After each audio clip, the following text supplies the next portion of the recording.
माजी सैनिकांच्या व्यथा मांडणार आबासाहेब गरुड चित्रपट। अभिनेते घनश्याम वेडे यांनी घेतली गरुड कुटुंबाची भेट। पुणे प्रतिनिधी। चित्रपट निर्माते आणि अभिनेते घनश्याम वेडे साहेब यांचा आगामी चित्रपट आबासाहेब गरुड लवकरच मोठ्या पडद्यावर येत आहे।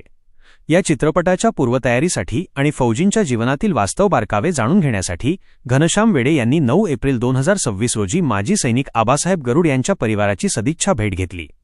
या भेटीदरम्यान वेडे यांनी फौजींच्या जीवनातील संघर्ष, त्यांच्या कौटुंबिक समस्या आणि सीमेवरील आव्हाने यावर सविस्तर चर्चा केली। गरुड परिवाराने फौजींच्या जीवनातील अनेक हृदयस्पर्शी पैलू मांडले, ज्याचा उपयोग चित्रपटात प्रभावीपणे केला जाणार आहे। ठळक मुद्दे। चित्रपटाचे नाव आबासाहेब गरुड। प्रमुख उपस्थिती अभिनेते घनश्याम वेडेसाहेब व गरुड परिवार। उद्देश फौजींच्या समस्या आणि वास्तव जीवन पडद्यावर मांडणे। सत्य घटनेवर आधारित असलेला हा चित्रपट लवकरच प्रेक्षकांच्या भेटीला येणार असून या भेटीमुळे चित्रपटाबाबतची उत्सुकता अधिक वाढली आहे।